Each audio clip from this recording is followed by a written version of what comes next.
Talking to oneself is a habit everyone indulges in. We could no more stop talking to ourselves than we could stop eating and drinking. All that we can do is control the nature and the direction of our inner conversations. Most of us are totally unaware of the fact that our inner conversations are the causes of the circumstances of our life. We are told that as a man thinketh in his heart, so is he. But do we know that man's thinking follows the tracks laid down in his own inner conversations? To turn the tracks to which he is tied in the direction in which he wants to go, he must put off his former conversation, which is called in the Bible the old man, and be renewed in the spirit of his mind. Speech is the image of mind. Therefore, to change his mind, he must first change his speech. By speech is meant those mental conversations we carry on with ourselves. The world is a magic circle of infinite possible mental transformations, for there are an infinite number of possible mental conversations. When man discovers the creative power of inner talking, he will realize his function and his mission in life. Then he can act to a purpose. Without such knowledge, he acts unconsciously.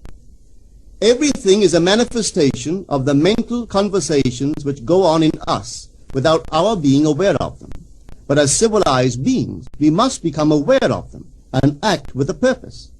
A man's mental conversations attracts his life. As long as there is no change in his inner talking, the personal history of the man remains the same. To attempt to change the world before we change our inner talking is to struggle against the very nature of things. Man can go round and round in the same circle of disappointments and misfortunes, not seeing them as caused by his own negative inner talking, but as caused by others. This may seem far-fetched, but it is a matter which lends itself to research and experiment. The formula the chemist illustrates is not more certainly provable than the formula of this science by which words are clothed in objective reality. One day a girl told me of her difficulties in working with her employer. She was convinced that he unjustly criticized and rejected her very best efforts. Upon hearing her story, I explained that if she thought him unfair, it was a sure sign that she herself was in need of a new conversation piece. There was no doubt but that she was mentally arguing with her employer, for others only echo that which we whisper to them in secret. She confessed that she argued with him mentally all day long. When she realized what she had been doing, she agreed to change her inner conversations with her employer. She imagined that he had congratulated her on her fine work, and that she, in turn, had thanked him for his praise and kindness. To her great delight, she soon discovered that her own attitude was the cause of all that befell her. The behavior of her employer reversed itself. It echoed, as it had always done, her mental conversations with him. I rarely see a person alone without wondering to what conversation piece is he tied. On what mysterious track is he walking? We must begin to take life consciously, for the solution of all problems lies just in this. The second man, the Lord from heaven in all of us, is trying to become self-conscious in the body, that he may be about his Father's business. What are his labors? To imitate his Father, to become master of the Word, master of his inner talking, that he may mold this world of ours into a likeness with the kingdom of love. The prophet said, "Be ye imitators of God as dear children." How would I imitate God? Well, we are told that God calls things that are not seen as though they were seen, and the unseen become seen. This is the way the girl called forth praise and kindness from her employer. She carried on an imaginary conversation with her employer from the premise that he had praised her work, and he did. Our inner conversations represent in various ways the world we live in. Our individual worlds are self-revelations of our own inner speech. We are told that every idle word that men shall speak, they shall give account thereof. For by their words they shall be justified, and by their words they shall be condemned. We abandon ourselves to negative inner talking, yet expect to retain command of life. Our present mental conversations do not recede into the past as man believes. They advance into the future to confront us as wasted or invested words. My word, said the prophet, shall not return unto me void, but it shall accomplish that which I please, and it shall prosper in all the things whereto I sent it. How would I send my word to help a friend? I would imagine that I am hearing his voice, that he is physically present, that my hand is on him. I would then congratulate him on his good fortune, tell him that I have never seen him look better. I would listen as though I heard him. I would imagine that he is telling me he has never felt better, he has never been happier. And I would know that in this loving, knowing communion with another, a communion populous with loving thoughts and feelings, that my word was sent, and it shall not return unto me void, but it shall prosper in the thing whereto I sent it. Now is the accepted time. Now is the day of salvation. It is only what is done now that counts, even though its effects may not be visible until tomorrow. We call not aloud, but by an inner effort of intense attention. To listen attentively, as though you heard, is to create. The events and relationships of life are your word made visible. Most of us rob others of their willingness and their ability to be kind and generous by our fixed attitudes towards them. Our attitudes unfold within us in the form of mental conversations. Inner talking from premises of fulfilled desire is the way to consciously create circumstances. Our inner conversations are perpetually outpictured all around us in happenings. Therefore, what we desire to see and hear without, we must see and hear within, for the whole manifested world goes to show us what use we have made of the word. If you practice this art of controlled inner speaking, you too will know what a thrill it is to be able to say, and now I have told you before it come to pass, that when it is come to pass, ye might believe. You will be able to consciously use your imagination to transform and channel the immense creative energies of your inner speech from the mental, emotional level to the physical level. And I do not know what limits, if any, there are to such a process. What is your aim? Does your inner talking match it? It must, you know. If you would realize your aim, for as the prophet asked, can two walk together except they be agreed? And of course the answer is no, they cannot. The two who must agree are your inner conversation and the state desired. That is, what you desire to see and hear without, you must see and hear within. Every stage of man's progress is made by the conscious exercise of his imagination, matching his inner speech to his fulfilled desire. As we control our inner talking, matching it to our fulfilled desires, we can lay aside all other processes. Then we simply act by clear imagination and intention. We imagine the wish fulfilled and carry on mental conversations from that premise. The right inner speech is the speech that would be yours were you to realize your ideal. In other words, it is the speech of fulfilled desire. Now you will understand how wise the ancient was when he told us in the Hermetica, there are two gifts which God has bestowed upon man alone and on no other mortal creature. These two are mind and speech, and the gift of mind and speech is equivalent to that of immortality. If a man uses these two gifts rightly, he will differ in nothing from the immortals. And when he quits his body, mind and speech will be his guides, and by them he will be brought into the troop of the gods and the souls that have attained to bliss. With the gift of mind and speech, you create the conditions and circumstances of life. In the beginning was the Word, and the Word was with God, and the Word was God. The Word, said Hermes, is Son, and mind is Father of the Word. They are not separate one from the other, for life is the union of word and mind. You and your inner talking or word are one. If your mind is one with your inner conversation, then to be transformed in mind is to be transformed in conversation. It was a flash of the deepest insight that taught Paul to write, "Put off the former conversation, the old man, which is corrupt, and be renewed in the spirit of your mind. Put on the new man." Put on the new man and be renewed in the spirit of your mind is to change your inner conversation, for speech and mind are one. A change of speech is a change of mind. The prophet Samuel said, "The Lord spake by me, and his word was in my tongue." If the Lord's word was in the prophet's tongue, then the Lord's mouth that uttered the word must be the prophet's mind. For inner conversations originate in the mind and produce little tiny speech movements in the tongue. The prophet is telling us that the mouth of God is the mind of man, that our inner conversations are the word of God, creating life about us as we create it within ourselves. In the Bible you are told that the word is very near to you, in your mouth and in your heart, that you may do it.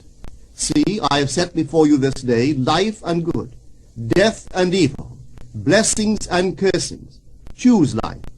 The conditions and circumstances of life are not created by some power external to yourself. They are the conditions which result from the exercise of your freedom of choice, your freedom to choose the ideas to which you will respond. Now is the accepted time. This is the day of salvation. Whatsoever things are of good report, think on these things. For your future will be formed by the word of God, which is your present inner talking. You create your future by your inner conversations. The worlds were framed by the word of God, that is, your inner talking. See yonder fields? The sesamum was sesamum, the corn was corn, the silence and the darkness knew. So is a man's fate born. For ends run true to origins. If you would reap success, you must plant success. The idea in your mind which starts the whole process going is the idea which you accept as true. This is a very important point to grasp, for truth depends upon the intensity of imagination, not upon facts. When the girl imagined that her employer was unfair, his behavior confirmed her imagination. When she changed her assumption of him, his behavior reflected the change, proving that an assumption, though false, if persisted in, will harden into fact. The mind always behaves according to the assumption with which it starts. Therefore, to experience success, we must assume that we are successful. We must live wholly on the level of the imagination itself, and it must be consciously and deliberately undertaken. It does not matter if, at the present moment, external facts deny the truth of your assumption. If you persist in your assumption, it will become a fact. Signs follow. They do not precede. To assume a new concept of yourself is to that extent to change your inner talking or word of God, and is therefore putting on the new man. Our inner talking, though unheard by others, is more productive of future conditions than all the audible promises and threats of men. Your ideal is waiting to be incarnated, but unless you yourself offer it human parentage, it is incapable of birth. You must define the person you wish to be, and then assume the feeling of your wish fulfilled, in faith that that assumption will find expression through you. The true test of religion is in its use, but men have made it a thing to defend. It is to you that the words are spoken. Blessed is she that believed, for there shall be an accomplishment of those things which are spoken unto her from the Lord. Test it, try it. Conceive yourself to be one that you want to be, and remain faithful to that conception. For life here is only a training ground for image making. Try it and see if life will not shape itself on the model of your imagination. Everything in the world bears witness of the use or misuse of man's inner talking. Negative inner talking, particularly evil and envious inner talking, are the breeding ground of the future battlefields and penitentiaries of the world. Through habit, man has developed a secret affection for these negative inner conversations. Through them he justifies failure, criticizes his neighbors, gloats over the distress of others, and in general pours out his venom on all. Such misuse of the word perpetuates the violence of the world. The transformation of self requires that we meditate on a given phrase, a phrase which implies that our ideal is realized, and inwardly affirm it over and over and over again until we are inwardly affected by its implication, until we are possessed by it. Hold fast to your noble inner convictions or conversations. Nothing can take them from you but yourself. Nothing can stop them from becoming objective facts. All things are generated out of your imagination by the Word of God, which is your own inner conversation. And every imagination reaps its own words which it has inwardly spoken. The great secret of success is a controlled inner conversation from premises of fulfilled desire. The only price you pay for success is the giving up of your former conversation, which belongs to the old man, the unsuccessful man. The time is ripe for many of us to take conscious charge in creating heaven on earth. To consciously and voluntarily use our imagination to inwardly hear and say only that which is in harmony with our ideal is actively bringing heaven to earth. Every time we exercise our imagination lovingly on behalf of another, we are literally mediating God to that one. Always use your imagination masterfully, as a participant, not an onlooker. In using your imagination to transform energy from the mental, emotional level to the physical level, extend your senses. Look and imagine that you are seeing what you want to see, that you are hearing what you want to hear, and touching what you want to touch. Become intensely aware of doing so. Give your imaginary state all the tones and feeling of reality. Keep on doing so until you arouse within yourself the mood of accomplishment and the feeling of relief. This is the active, voluntary use of the imagination, as distinguished from the passive, involuntary acceptance of appearances. It is by this active, voluntary use of the imagination that the second man, the Lord from heaven, is awakened in man. Men call imagination a plaything, the dream faculty, but actually it is the very gateway of reality. Imagination is the way to the state desired. It is the truth of the state desired, and the life of that state desired. Could you realize this fully, then would you know that what you do in your imagination is the only important thing. Within the circle of our imagination, the whole drama of life is being enacted over and over again. Through the bold and active use of the imagination, we can stretch out our hand and touch a friend 10,000 miles away and bring health and wealth to the parched lips of his being. It is the way to everything in the world. How else could we function beyond our fleshly limitations? But imagination demands of us a fuller living of our dreams in the present. Through the portals of the present, the whole of time must pass. Imagine elsewhere as here, and then as now. Try it and see. You can always tell if you have succeeded in making the future dream a present fact by observing your inner talking. If you are inwardly saying what you would audibly say, were you physically present and physically moving about in that place, then you have succeeded. And you could prophesy from these inner conversations and from the moods which they awaken within you what your future will be. For one power alone makes a prophet, imagination, the divine vision. All that we meet is our word made visible, and what we do not now comprehend is related by affinity to the unrecognized forces of our own inner conversations and the moods which they arouse within us. If we do not like what is happening to us, it is a sure sign that we are in need of a change of mental diet. For man, we are told, lives not by bread alone, but by every word that proceeds from the mouth of God.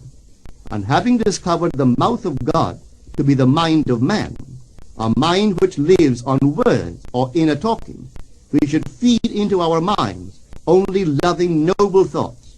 For with words or inner talking, we build our world.